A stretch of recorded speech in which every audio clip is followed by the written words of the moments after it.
नमस्कार जय जगन्नाथ। ये हूँ गंजाम डिस्ट्रिक्ट पुरस्तमपुर ब्लॉक झाड़बंध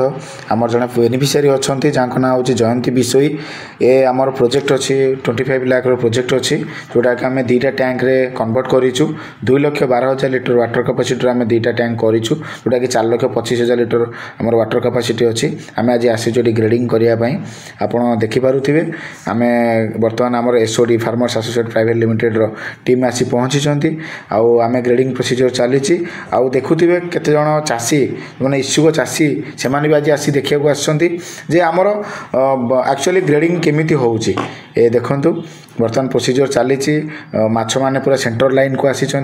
आउ एमती ही टैंक करिया कथा एक्चुअली जो देखुए आप बहुत जगार अच्छी जो मैंने टैंक को सेंटर लाइन करूना देखो गोटे जगार माछ अच्छा गोटे जगार पानी अच्छी देखो यहाँ एमती कले कौन हम ना आम माछटा भलसे ग्रेडिंग करें ग्रेडिंग प्रोसीजर चली ये हूँ आमर ओजन करके आम नेक्स्ट टैंक को दौचु गोटे टैंक पर गोटे टैंक एटी आमर एवं गोटे टैंक को ट्रांसफर करा 800 केजी 700 ରୁ 800 केजी गोटे टैंक को ट्रांसफर कराला आउरी 600-700 केजी गोटे टैंक अच्छी ये देखो आ नेक्स्ट टैंक देखो जोड़ा आम ट्रांसफर करूँ ये देखिपे नेक्स्ट टैंक आम ए टैंक को आम ट्रांसफर करूँ आर जो हार्वेस्टिंग वीडियो भी आम आपण पाखे रखू। थैंक यू जय जगन्नाथ।